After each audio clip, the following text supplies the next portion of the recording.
Hello, everybody. Welcome to Rappler Talk. Joining us today is Parag Khanna, who is an author of futuristic. He is also one of the best thinkers we have in our region and in the world today in terms of trying to figure out what's going to happen next. Parag, it is really good to talk to you. It's so good to speak with you again, Maria.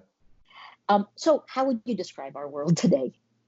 Well, that's a big question, and maybe it's something that we don't often have to think about. But I guess you might say we are mid-pandemic, right? If there is, people have started to measure time pre and post-pandemic. We're certainly not at post, so I would say we're mid-pandemic. That would be one description. Others would say, of course, fragmenting, right? In the sense that what we're seeing is this incredible simultaneous lockdown. What's so interesting is that the fact that we have come this close to really having a simultaneous global lockdown where all the countries in the world, all the people of the world effectively at the same time in a synchronized but uncoordinated way. No one country has dictated to another country, you must lock down. And yet all of mankind doing the same thing at the same time, which is basically nothing, is really amazing, right? We've never had anything like it. So what's interesting though is that's a reset point. So another word to describe where we are right now is reset. I'm one of the things I study the most is migration. When can you point to a period, an exact moment in history where there was exactly zero migration, right? Net zero migration. Everyone is going home. Right. Now, what's so fascinating is that if we're at this mid-pandemic point, imagine fast forward now 1 year, 2 years, when the pandemic lifts. People are going to be voting with their feet again. They'll be saying, I just suffered through 1 year, 2 years, lockdown in a red zone, a place that has proven it is incapable of providing for my welfare. I'm going to spend whatever money I have left, whatever savings I have in my pocket, and I'm going to get a one-way ticket and get out of here. And so we're gonna have this total reset moment and see what the next phase of globalization is going to look like. What trade patterns, what migration patterns, what geopolitical alignments, and so forth. So in that sense, it is totally fascinating, and it's not unlike, you might say, other pandemic moments. Think about the Black Death, which I wrote about recently. Looking at what that did to the Mongol Empire in the 14th century, and I made some analogies to what it means for Belt and Road today. So where does it feel right now? It feels like it's amazing how simultaneously synchronized activity is right now across governments and states, but it also feels like this suspension of reality. And when we start again, it will be a new and different reality. That's a great way of putting it. When we start again, what would our global economies look like? That is an area where, interestingly, there's continuity as well as, big disruption. The disruption is obvious, right? People are going to save, save, save. You even hear interviews with Chinese people, those who are, upwardly mobile, middle upper class, don't even have large obligations financially or dependencies, and they're saying, I'm going to save, save, save. That's what I've learned from this, right? So whether one is rich or poor, precautionary savings, as it's known, is really going to be the order of the day. Business investment will be lower. People will be looking for, sort of how to make do with less. Businesses will also be emphasizing efficiency, obviously, and that means perhaps investing more in automation. I think supply chains will become much more regional, and this is something that was really underway before the pandemic. It really has more to do with the trade war and with the rise of emerging markets and the rising cost of labor in China and various other factors like lower energy prices. All of those things have pushed us towards more regional supply chains. So North America making for North America, Europe making for Europe, Asians making for Asians. We were more or less getting towards that world already. Obviously not in the category of medical devices, right? But again, when you recognize an error of that magnitude, you immediately correct for it. So one can't imagine that 5 years from now we'll be saying that America is not going to have enough ventilators or surgical masks. Of course, it will have more than enough. It'll have enough to fight the last battle, right? We always have to think, though, about what comes next and what disruption is next. But a world of more regional supply chains and regional self-sufficiency is not a bad world, Maria. Let's remember, if you think about global energy markets, right? Should we be putting oil on tankers and sailing it all over the world? Is that really healthy for the planet? No. I'm known as someone who champions globalization, but I do not champion globalization for its own sake. I do not say it is a good thing for the sake of boosting globalization statistics that we have these far-flung global supply chains when there's no need to have them, and when in a way it's morally perverse to have them, right? So having more localized agriculture, more local renewable energy, those would be wonderful things. And that would actually mean less globalization. And I would be the first person to say we should aspire to that. Um, when you're talking about globalization and in terms of values and growth, an idea, what will it look like once a vaccine has been found and the world normalizes again? How difficult will it be to get where we are today? How long will it take? Well, for one thing, it'll be a very bumpy road because even if you have a vaccine, even if people are able to normalize in terms of their social behavior, you still have the debt that has been piled on from this moment going forward. 85 countries already going to the IMF for emergency lending, significant drawdowns of currency reserves, and this is just the beginning. Huge fiscal deficits in order to simply backstop businesses and households to keep food on the table. So this accumulated debt is massive. We have to think again about what disruption could help if we wanted to return to normal, if we wanted to return to the normal that was itself considered so unsustainable. So again, we have to ask that moral question, why would you want to return to a system that so many people believed at the time was broken? But even if Yeah. you wanted to, it could only be done by way of some radical measures that other people have also been talking about for a while, which are things like debt relief, right? A Right. large scale debt relief and other kinds of measures. Otherwise, economies are fundamentally crippled or have one hand tied behind their back for a long time to come. So I really don't think that we will. First of all, history is not linear, right? The progress of human civilization is not linear. It has all sorts of zigs and zags, so to speak, and this is one of them. So I really don't think that there was some premeditated, predetermined destination that we would have been headed towards were it not for the pandemic. So let's not pretend that there is a normal to go back to. In terms of value, in terms of wealth creation, right? Uh, People will have lost a lot, or maybe not. At one point, you gave an estimate of how long it would take to be able to gain back the value. What is that number, and where do you think it'll be? Well, I wouldn't measure things necessarily in, say, GDP output, right? Again, that's another term and metric that has, been increasingly discredited, right? So if global GDP slumps, if we have a depression, right, people will say, okay, well, let's forecast whether it takes, 3 years, 5 years, 7 years to return.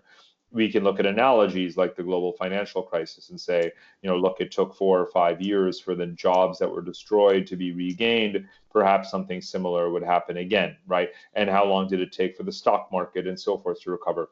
Whether one is accurate or close to on those things is far less relevant than what the economic model is, right? Do we have a stable housing market? How many people are gainfully employed? We can't talk about these things also as if it is a fixed contained system without other variables like labor automation, digitization, shifting towards the services economy. The fact that the world population is actually plateauing, right? In the past, you could generate growth just by increasing the population size. I mean, the Philippines still does, India still does, but that's not the world we're really moving into anymore. We're moving into a world with almost a flat population, much of which is aging, a large and underemployed youth bulge. What we have to think about is optimizing the existing stock to refer to humans as if they're widgets for just a second. We have to optimize the stock of human beings that exists in the world because so many are underutilized. That's 1,000 times from a moral standpoint, Maria, such an infinitely more important question then when do we return to X% growth or Y% growth?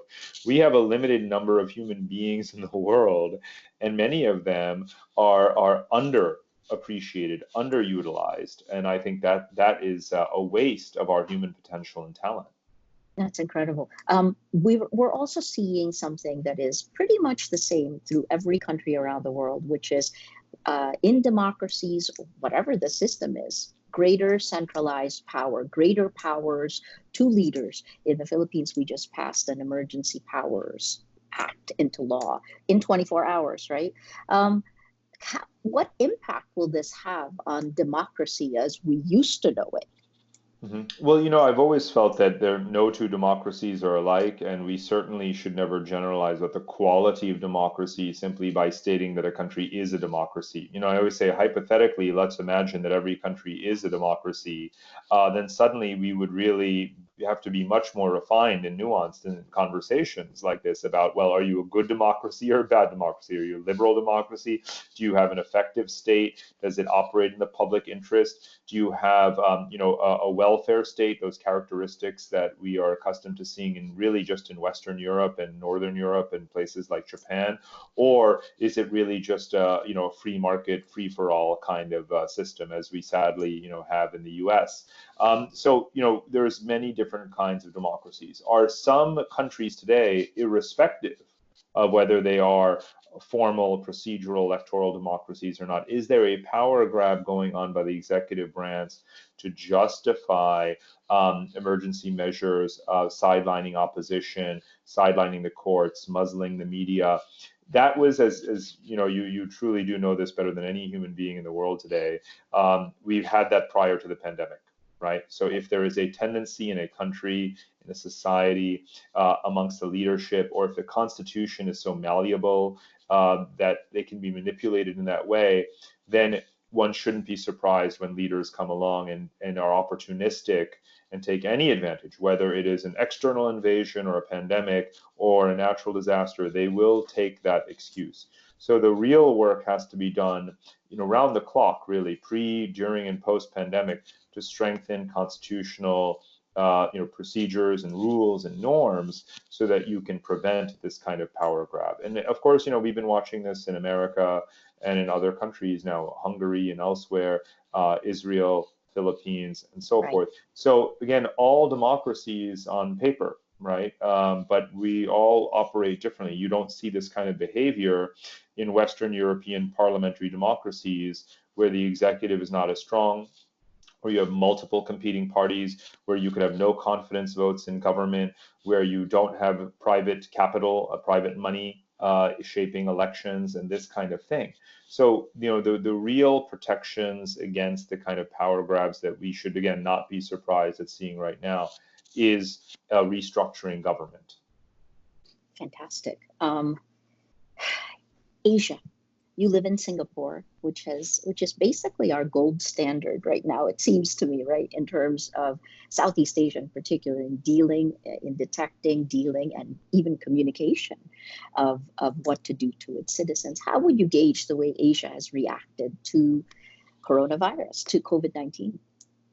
The hardest thing in the world to do is to generalize about Asia, right? Our region is Yes.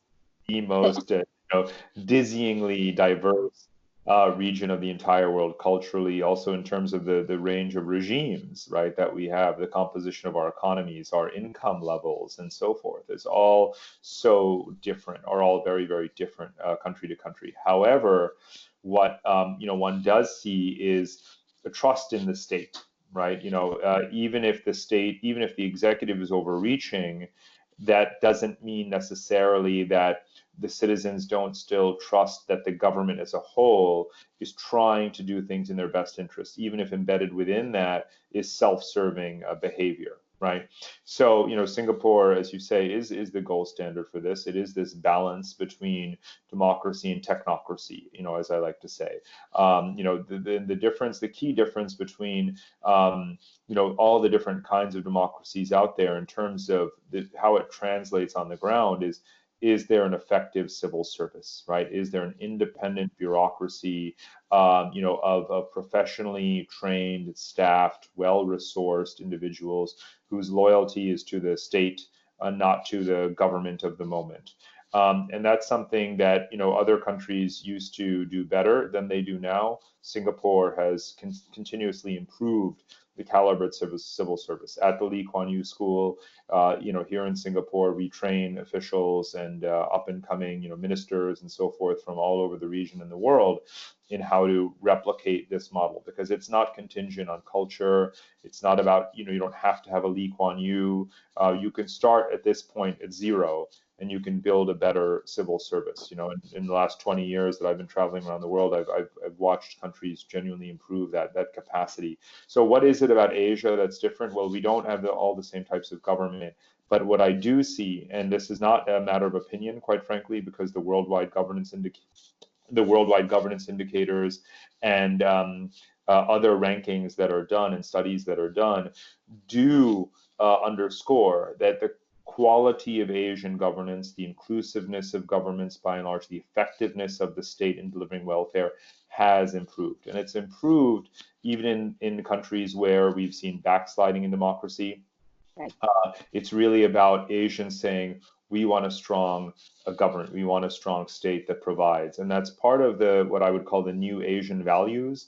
This was the hardest thing in my most recent book to figure out, was if I could generalize about Israelis and Russians and Indians and Kazakhs and Filipinos and Japanese and Australians and Singaporeans, what would they possibly have in common? And I actually came up with three things. And one was, we have a certain desire for technocratic government. We don't want to sacrifice democracy, but we have trust in a strong executive branch that has a long-term modernization vision. The second was mixed capitalism. We are comfortable with a strong role for the state in the economy. And the third is a certain degree of social conservatism that favors national solidarity over individual rights, to the extent that individualism could potentially be damaging to that national solidarity. And I think that's relatively common. There are exceptions, obviously, but you actually find that you're even finding in geographically Asian countries that aren't part of the traditional sphere of Asian values, like in Australia, you're starting to see conversations that push in this direction of, but what about the collective will, right? And I think that is something that the world can learn from Asia, and to a certain degree, that's not a bad thing. When you talked about the migration after this, looking at governments now as, what will you do to me? How would you describe what we're looking for now? Because certainly it's changed what I look for in my government, right? All of the things we've gone through, but I know where President Duterte goes, all of the Philippines will go right now, right? So what are we looking for post? It's a really, really good question. I think that, again, to me, effectiveness at the end of the day is the one thing that a government cannot escape merely by rhetoric, and call to arms and rallying national pride, populism. Again, in the Philippines, going back decades, we've seen that only takes you so far before the people say, wait a minute, price of food's still too high, roads are not built, unstable electricity supply, you're out. And this people power. And again, I always emphasize that more people in Asia live in democracies than in non-democracies. More people in Asia live in democracies than the rest of the planet Earth has people living in democracies, Yes. right? So Asia is not just one, homogenous authoritarian bloc, that circles around China. Not at all, right? So we have educated people, we have vibrant civil society, we have agitating media, we already have democratic culture, even if our institutions are not as modern as they could be. And I see it again as a struggle in which we are progressing, not necessarily regressing. And we're progressing in the direction, even if there are blips in terms of one regime or the other doing a very poor job or backsliding in democracy, there is still this underlying awakening of the people that they are demanding results more than ever. They are focused on outcomes. And that's the difference between inputs. In Western democratic culture, we've tended to be satisfied with input legitimacy, right? Yes. Well, we had a free and fair election, therefore he or she is the boss, they're in charge. And with little regard for, well, did they get anything done? Did they improve welfare? Can we measure that, right? So in Asia, there's also the output legitimacy. It's like, I want to see the improvement. I want it measured. It's sort of a KPI kind of culture. It's very Singaporean, obviously, but it's really maybe the most important thing to export is this is not about rhetoric. Governing a country is not the Oxford Union, Yeah, right? I'd much rather have KPIs, obviously utilitarian ones that are focused on general welfare, right? And an overall improvement in standards of living. I'd rather be ruled by that than by whoever is the slickest debater, and draws the biggest right, crowd. And we're seeing this tension, in India. Modi was very popular, branded himself as a technocrat, but some of his decisions clearly show that he's not thinking or acting in the interest of the overall aggregate utilitarian welfare. And I'll tell you one thing, it's not very hard to sit down and write down what those KPIs are to actually measure whether or not your government is benefiting the people as a whole. It's not an abstract conversation, Maria, as you know. It's a very concrete thing. If we don't take the time to do that, I don't care if the government's a democracy or not. It's a failure if it doesn't have clear goals that the people buy into. fantastic, fantastic. As always, it's great to talk to you because you put everything concisely. So my last question is really about kind of like how the problems that we're facing are not within the nation states. They can't solve these. Like I think the three that I can think of right now in the last 4 years since the Duterte administration took office, there's the climate battle, there is the battle for truth, right, which was really enabled by social media technology platforms uniting all of us globally on one platform or two, and then finally this coronavirus, this um, and in each one of those, no matter what each nation does, it's still a global problem.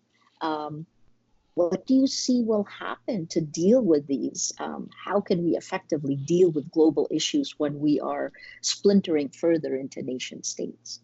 I'm really glad you mentioned this because we have tended to talk about the pandemic in isolation, and suddenly we're not talking about climate change much, other than to pretend that a little bit less pollution for a few weeks is suddenly going to save us from climate change. I mean, sure, it's indicative of what a post-carbon economy could look like, but we know that we have also have this instinct to go back to business as usual. So, we cannot treat these things in isolation. The next droughts and heat waves and typhoons are right around the corner for our countries here in Asia and around the world. So you don't get to pick the whammy that hits you, right? You do actually get hit by all of them at roughly the same time. So when it comes to the battle for the truth, right? Those who deny climate change, those who treat these issues in isolation, those who are focused just on the short-term political gain taken from forces that are far beyond their control. I have some bad news for them and sadly for their countries, right? Because the world will bypass those countries that ultimately, make themselves outliers to the rest that are in earnest struggling to cope with a complex world. Right. So again, if you're a climate denier, if you're a pandemic denier, if you're saying we'll just, it's okay, let's go business as usual and have herd immunity, you yourself become the party, the country that suffers the most. And I think history proves that time and time again. So many times I could really bombard you with examples, but we've so often heard about the centrality of oil producing countries in geopolitics and so forth, and not diversifying their economies, not investing in human capital. Do they really have the world by the throat? I mean, no, not at all, right? Oil prices have collapsed and they've Yep. basically, lack of a better term, they're screwed for a long time to come. So no one should ever be holier than thou, right? We have to get our house in order. We have to focus on domestic resilience. Again, we have to realize that connectivity, we shouldn't just be denouncing globalization and connectivity, realizing that for every problem that we blame globalization as having created or exacerbated, the solution at the same time is some degree of additional globalization, right? And knowledge and so on. So, complexity is the order of the day. The pandemic proves that. There are all these feedback loops. And there's just, I personally don't have patience, for those who don't want to embrace complexity and don't want to elevate themselves for more towards more sophisticated thinking, as hard as it is. And again, my faith ultimately rests with Asian citizens who feel that there's too much at stake in their own personal lives as they aspire for more, for better, for stability. They shouldn't have tolerance or patience for 1 minute longer than is absolutely necessary when their lives and their children's lives are on the line.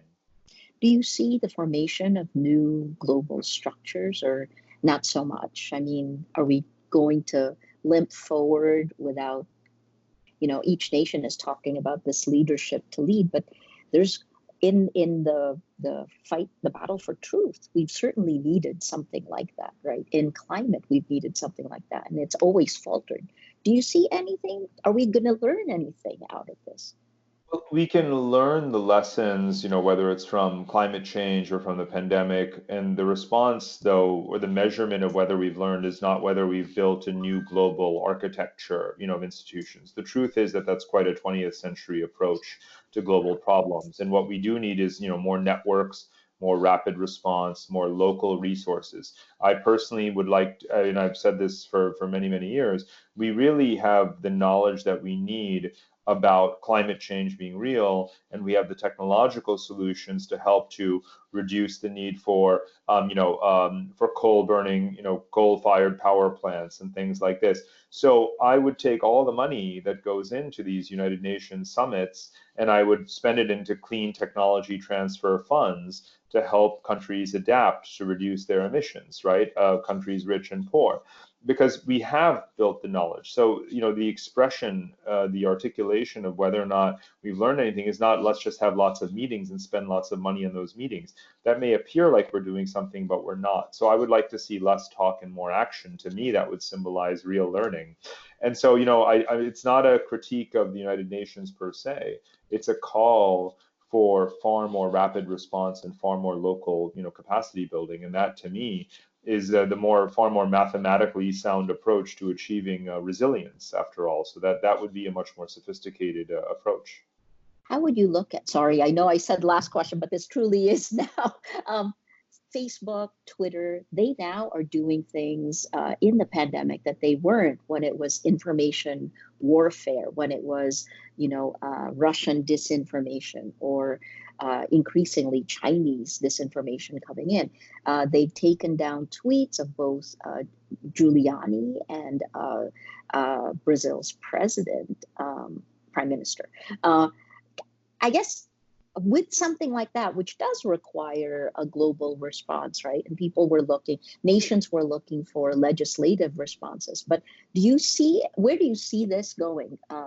Silicon Valley kind of hijacking the information ecosystems in countries all around the world.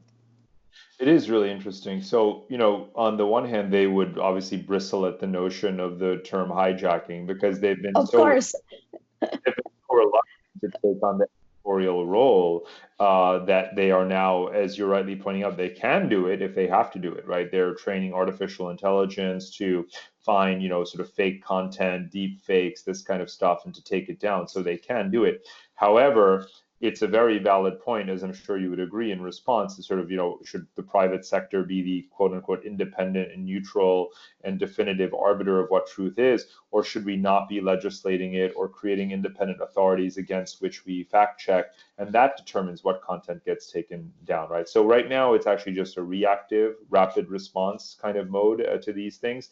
But I think that the role of social media and the digital information and environment is more than actually just sharing tweets and posts and things like that. They actually have a profoundly and potentially positive role in governance. And this is the thing that's extremely important moving forward. We have, again, still live by this 20th century, actually more like a 17th and 18th century model where democracy consists of you go and you cast your ballot every few years and you vote for a candidate based on a wide range of issues. And when that person is elected, there's a rough sense of what that mandate is, but there isn't this specific sense of on this issue we need to do this, let's measure in this way and so forth. And what are all the people who didn't vote, and what about all of the months and years in between our elections?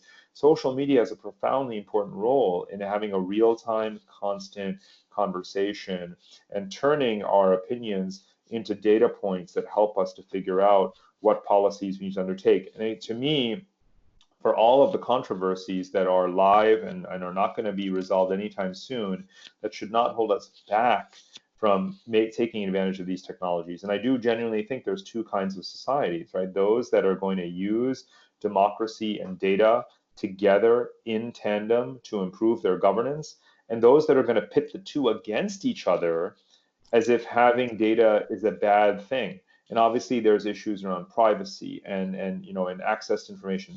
I take those things extremely seriously, but there is already off the shelf, and the Trace Together app that Singapore has right now, by the way, for the pandemic is a good example of this.